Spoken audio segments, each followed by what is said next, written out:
Honorable juge Mahmoud Jamal, bonjour. Bonjour. Vous avez écrit l'histoire au Canada en devenant le premier juge issu d'une minorité visible à siéger ici, au plus haut tribunal du pays.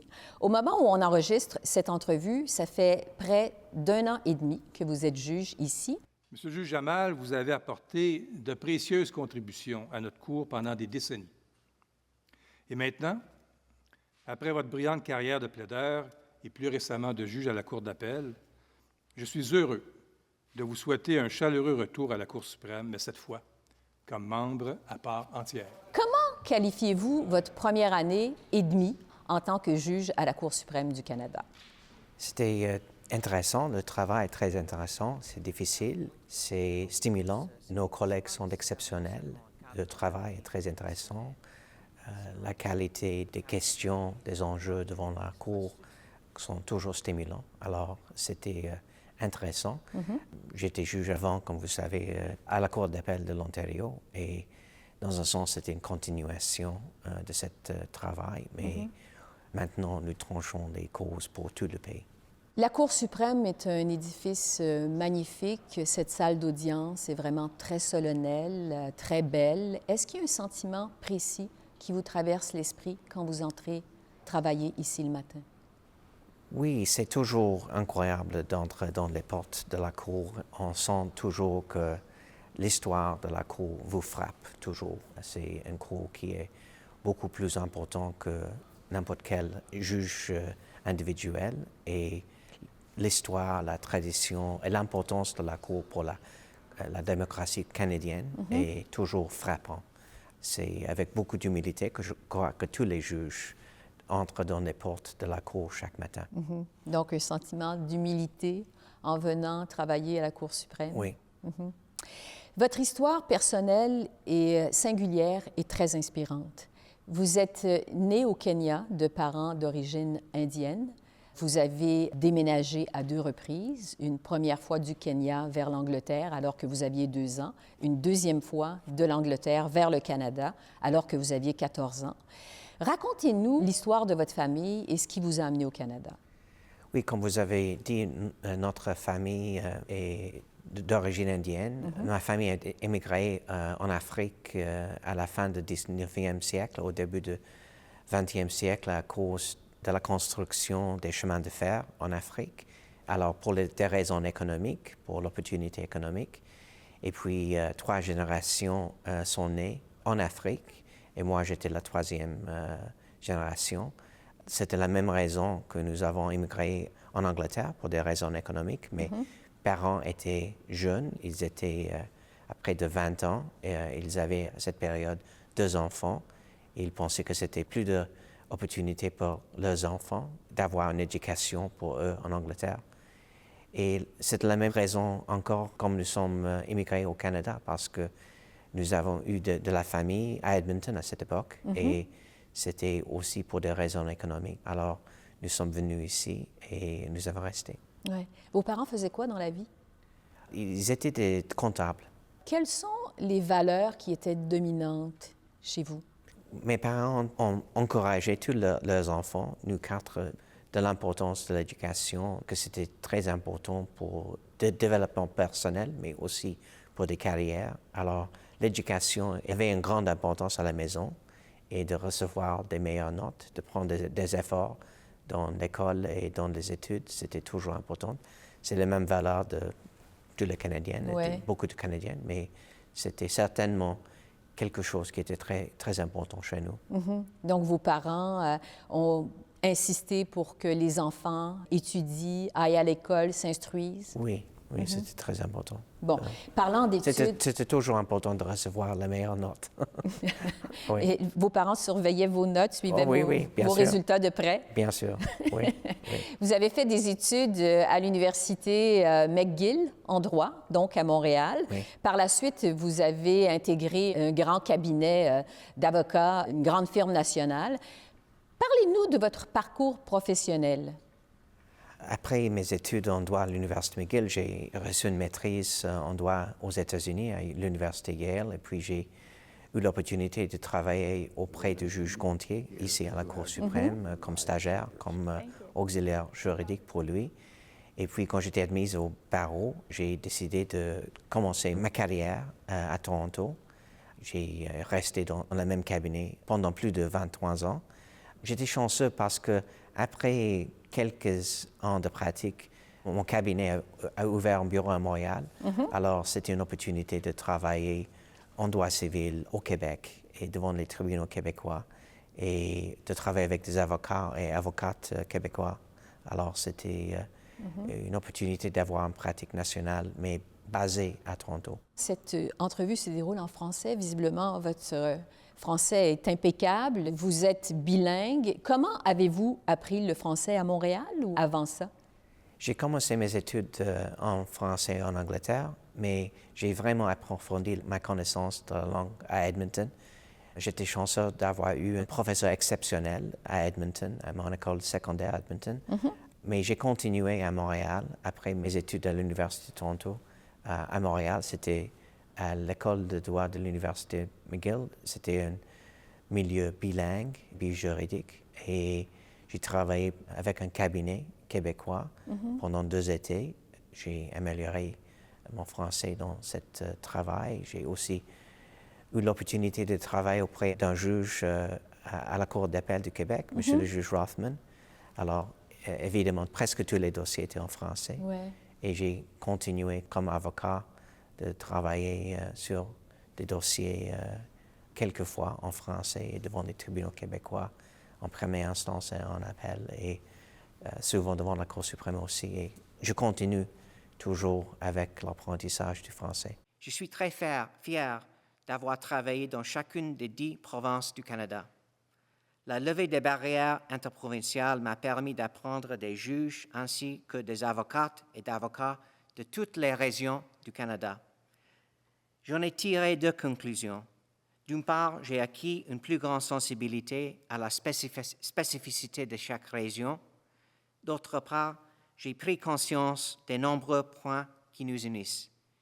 Ces expériences ont renforcé ma conviction que la diversité et l'unité de notre pays, de ses peuples et de sa profession juridique en sont des caractéristiques fondamentales et essentielles. Parce que vous avez déjà dit en entrevue que le bilinguisme est une valeur fondamentale au Canada. Avec votre épouse qui est d'origine iranienne, vous avez 2 fils qui étudient à Montréal. Les 2 sont bilingues. Oui. Pourquoi le bilinguisme est une valeur fondamentale pour vous? Parce que c'est une valeur fondamentale pour notre pays qui nous a acceptés. Nous sommes un pays bilingue, 2 langues officielles, c'est essentiel pour moi de prendre des efforts pour être bilingue et d'utiliser le français le plus souvent que possible. Parce que ici, le juge en chef de la Cour suprême, le très honorable Richard Wagner, fait du bilinguisme des juges une priorité. La Cour suprême a un rôle à jouer pour appuyer le bilinguisme à la Cour suprême du Canada et surtout pour assurer les francophones à travers le pays, qu'ils soient du Québec ou d'autres provinces, qu'ils se reconnaissent dans leur institution. Alors, l'un des objectifs d'avoir le bilinguisme à la Cour, non seulement du personnel, mais également des juges, c'est justement une question de crédibilité, de transparence. Est-ce que vous pensez que ce devrait être obligatoire de parler les 2 langues pour les juges à la Cour suprême? Je crois que ça, c'est une question pour les politiciens, si ça devrait être une obligation prescrite par la loi. Mais je peux dire, pour le travail quotidien des juges, c'est très utile et je dirais même essentiel parce que nous avons des jurislinguistes qui font des traductions simultanées pendant les audiences. Alors, bonjour, Monsieur le juge en chef. Good afternoon, Chief Justice, Justices. Mais il y a beaucoup de documents qui sont soumis à la Cour qui sont uniquement en français. Il y a beaucoup de demandes d'autorisation, d'appel, pour permission d'appeler qui sont uniquement en français. Alors, c'est très important pour le travail quotidien, pour moi, de fonctionner, d'être bilingue. Avant de siéger ici, vous étiez donc juge à la Cour d'appel de l'Ontario de 2019 à 2021. Donc, depuis 2021, vous siégez à la Cour suprême du Canada. Est-ce que c'était un but pour vous dans la vie de siéger à la Cour suprême du Canada? Pas vraiment un but, parce que c'est très rare qu'un individu est nommé à la Cour suprême. J'ai toujours aimé le travail devant la Cour comme avocat. Alors, j'ai toujours pensé que ça serait intéressant si la possibilité arrive, mais ce n'était pas vraiment un bout. C'est quelque chose qui est imprévisible et c'est impossible. On ne peut pas façonner votre carrière pour être juge à la Cour suprême. Oui. Est-ce que vous pensez que votre bagage culturel apporte un éclairage différent des autres juges à la Cour suprême? Je crois que le parcours, la vie de tous les juges est différent. Ils viennent de toutes les provinces. Nous avons des hommes, des femmes, maintenant juges autochtones. Alors, tous les parcours et les expériences vécues de tous les juges sont différents et c'est la même chose pour moi. Évidemment, en tant que juge à la Cour suprême du Canada, on comprend que vous ne pouvez pas commenter les dossiers de l'actualité à cause de votre devoir de réserve, Oui. mais quand même, on s'attend à ce que la loi 21 sur la laïcité du Québec soit portée ici, devant la Cour suprême du Canada. Nous avons toujours été très clairs que quand il vient question des droits fondamentaux des Canadiens, le gouvernement fédéral ne pouvait pas écarter toute intervention potentielle. C'est très probable, c'est presque certain que cette loi finira devant la Cour suprême. Et à la Cour suprême, parce que c'est une question qui touche à tous les Canadiens et même à la Charte et la Constitution canadienne, nous devons faire partie de cette discussion. C'est pour ça que le gouvernement fédéral sera là pour défendre les droits de tous les Canadiens, pour défendre le droit des minorités, comme les Canadiens s'attendent de nous. Vous êtes issu d'une minorité culturelle et aussi d'une minorité religieuse. Est-ce que vous pensez que ça vous amène un éclairage ou une connaissance supplémentaire pour juger des dossiers de laïcité? Vous avez déjà mentionné mon devoir de réserve. Je ne peux pas commenter là-dessus. Je dirais que pour toutes les causes que nous entendons, l'expérience vécue, l'expérience professionnelle est importante. Je pense qu'on doit faire en sorte que les gens de la diversité soient nommés aux différents niveaux. On ne devra jamais sacrifier la qualité, cependant. Alors, par exemple, à la Cour suprême du Canada, l'année passée, on a eu le grand plaisir d'avoir le juge Jamal avec nous, première personne racisée à la Cour suprême, et il était avant tout un des meilleurs juristes au Canada. Mais est-ce que votre éclairage est différent? C'est différent pour tous les 9 juges. Alors, Oui. tous les juges apportent quelque chose de différent à leur travail, de leur expérience, de leur vie, de toutes les parties, de toutes les provinces. Alors, je crois qu'il n'y a pas de qualité unique d'un juge ou d'une juge qui sont supérieurs à les autres. J'aimerais vous entendre sur l'enjeu de l'accès à la justice, parce que, évidemment, avant d'être ici, de siéger à la Cour suprême du Canada, vous avez travaillé dans un grand bureau d'avocats, vous avez eu des clients très riches, très fortunés, des compagnies pétrolières notamment. Donc, vous savez que ce n'est pas tout le monde qui peut se payer un avocat pour être représenté devant la Cour suprême et devant la justice de façon générale. Ça demeure vraiment à une petite minorité, finalement, au Canada. En tant qu'avocat, il est essentiel de s'impliquer dans la profession juridique ainsi que dans vos communautés respectives, peu importe votre parcours en droit. Et une façon de le faire serait d'intégrer le travail pro bono dans sa pratique. Pour moi, dès le début de ma carrière en droit, les services juridiques pro bono furent une partie importante de mon travail de tous les jours. Dès que j'étais admis au barreau, j'ai décidé de faire autant de travail pro bono que possible. Alors, permettez-moi de partager avec vous les bénéfices de s'impliquer au service juridique pro bono.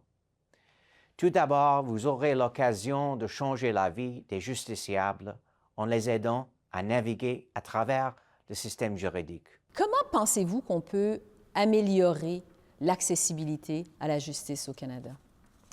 Alors, il y a plusieurs dimensions de votre question. Oui. Je crois que la pandémie a ouvert les yeux à la possibilité de la justice virtuelle, d'avoir des comparutions avec la technologie. C'est un aspect très important pour l'accès à la justice. Nous avons continué à travailler pendant la pandémie avec les audiences virtuelles. ce n'était pas nécessaire pour les avocats et leurs clients de se déplacer à Ottawa. Et nous avons continué. C'est un aspect de l'accès à la justice et je crois que tous les niveaux de tribunaux au Canada apprécient maintenant la possibilité d'utiliser la technologie pour accès à la justice. Il y a aussi la possibilité de recevoir les conseils juridiques avec la technologie. Il y a des tribunaux électroniques maintenant en Colombie-Britannique, par exemple, qui aident à l'accès à la justice. L'accès à la justice est aidé avec le travail bénévolat par des avocats. Alors, il y a plusieurs dimensions à la question et à la réponse de l'accès à la justice. Parce que ça demeure, évidemment, je le disais, réservé à une minorité au Canada. L'accès à la justice devant les tribunaux, oui, ça coûte cher d'engager un avocat. Exact. Malheureusement, c'est un service essentiel pour plusieurs et certainement, il y a des améliorations dans l'aide juridique qui peuvent être ajoutées pour aider l'accès à la justice. Je crois que la rédaction des décisions est aussi importante pour l'accès à la justice. Les décisions de tous les niveaux de tribunal devraient être claires, concis, pour qu'ils puissent être compris par les justiciables sans nécessairement le conseil d'un avocat. Alors, il y a plusieurs dimensions à la question, mais c'est vrai, le coût des conseils juridiques est un problème pour toute la profession. En fait, je vous pose cette question parce que vous, en tant qu'avocat, vous avez plaidé ici à plusieurs reprises devant la Cour suprême du Canada. Les statistiques nous disent que l'an dernier, donc en 2021, 19 des demandes pour permission d'en appeler qui ont été présentées ici devant la Cour suprême ont été faites par des plaideurs non représentés. 19 ça représente une baisse par rapport à 2016, alors que c'était 33 mais ça demeure quand même beaucoup. Qu'est-ce que vous pensez du fait qu'il y a autant de justiciables au Canada qui choisissent de se représenter eux-mêmes devant la Cour suprême? Il y a plusieurs, certainement, qui préfèrent de représenter eux-mêmes, d'éviter les dépenses d'engager un avocat, mais en même temps, il y en a beaucoup, probablement la majorité, qui ne peuvent pas engager un avocat à cause du coût. Je peux dire que la Cour fait beaucoup d'efforts d'assurer que même si la partie n'est pas représentée par un avocat, que la question et la demande d'autorisation est bien évaluée et pour assurer que s'il y a une question d'importance pour le public qui est soulevée par la demande d'autorisation, qu'il faut donner la permission et peut-être pour engager un amicus curiae pour représenter la partie ou la perspective. Alors, oui, c'est un problème, mais la Cour assure qu'il n'y a pas de questions qui sont manquées à cause d'absence d'un avocat. Toutes les requêtes sont traitées de façon équitable, c'est ce que vous nous dites finalement. Absolument. Oui, je le disais d'entrée de jeu, votre nomination à la Cour suprême a marqué l'histoire du pays parce que vous étiez le premier membre d'une communauté culturelle, issu d'une communauté culturelle, à venir siéger à la Cour suprême du Canada. Évidemment, votre nomination a été saluée par plusieurs. Est-ce que vous sentez une pression supplémentaire à cause de ça? Je crois que tous les juges sont des pressions dans le rôle d'un juge, mais peut-être c'est vrai juste à accepter et à dire que oui, il y a une certaine pression supplémentaire pour moi. Peut-être c'était toujours le cas pour plusieurs juges. Comme vous savez, le premier juge juif était nommé en 1970 avec le juge Laskin. Il était plus tard le juge en chef du Canada. La première femme était nommée en 1982, Madame la juge Wilson. Certainement, elle a senti beaucoup de pression supplémentaire à cause du fait qu'elle était une femme. Alors, je crois qu'il y a beaucoup de sources de pression pour les juges qui sont ici. Vous dites oui, que vous avez ressenti une pression supplémentaire. Comment vous êtes-vous adapté ou ajusté à votre rôle ici à la Cour suprême? Oui, j'étais chanceux d'avoir pratiqué souvent, de plaider souvent devant la Cour. Alors, le travail était familier dans un sens, étant donné que j'étais souvent ici comme avocat et j'ai plaidé souvent devant des tribunaux d'appel aussi. Mais quand même, la transition est toujours difficile. Ça a été aidé par le fait que le travail était semblable à ce que j'avais fait auparavant. Donc, votre nomination a été saluée. On a fait grand bruit au Canada de votre arrivée à la Cour suprême. Il y a certainement plein de jeunes Canadiens qui sont issus de la diversité, qui vous regardent et qui vous admirent et qui peut-être se posent des questions sur leur place à eux-mêmes dans la société canadienne. Avez-vous un conseil pour ces jeunes? Rien n'est impossible. C'est toujours possible d'arriver au poste, même des postes très élevés et dans les fonctions publiques. Alors, je dirais que rien n'est impossible. Donc, de persévérer, de continuer, de croire à leurs rêves. Oui, et de travailler fort dans les études et de toujours faire le meilleur travail que possible. Oui. Vos parents, donc, ont fait des sacrifices immenses pour assurer l'avenir de leurs enfants. Ils ont déménagé à 2 reprises, donc une première fois du Kenya en Angleterre, une deuxième fois de l'Angleterre au Canada. Est-ce que vous pensez que vous auriez eu les mêmes opportunités si vos parents n'avaient pas immigré au Canada? Non, certainement pas, parce que c'était au Canada où j'ai eu la possibilité d'être avocat. Peut-être il aurait été possible de devenir avocat en Angleterre, mais c'était plus normal, plus facile de poursuivre des rêves ici au Canada pour moi. Alors je crois que il y avait beaucoup plus d'opportunités, beaucoup plus d'égalité, beaucoup plus de possibilités ici au Canada. Qu'est-ce que votre histoire personnelle, justement, nous dit du Canada? C'est ce que j'avais déjà dit, que rien n'est impossible ici au Canada, si on travaille fort, et que nous sommes un pays qui essaie d'assurer l'égalité et la possibilité d'accès pour toutes les personnes, toute la population, aux positions d'importance au Canada. Alors, je crois que ça, c'est une des leçons. Je le disais, vos parents ont fait des sacrifices pour assurer un meilleur avenir à leurs enfants. Qu'est-ce que ça représente pour eux d'avoir un fils qui siège au plus haut tribunal du pays? Certainement, c'est une source de fierté, d'appréciation de leur sacrifice, et c'est une source d'humilité pour moi qu'eux, ils ont sacrifié tellement beaucoup pour leur famille. Mais ils doivent être extrêmement fiers. Oui, oui. Et vous, qu'est-ce que vous espérez pour vos 2 fils qui sont présentement aux études à Montréal? Oui, la même chose, la possibilité. Les rêves sont les mêmes pour tous les parents, que leurs enfants puissent recevoir une bonne éducation, une bonne opportunité dans la vie et une possibilité de suivre une carrière stimulante et satisfaisante pour eux. Et vous croyez donc que ces opportunités-là sont offertes au Canada, visiblement? Oui, certainement. Pour moi, c'est le meilleur pays au monde.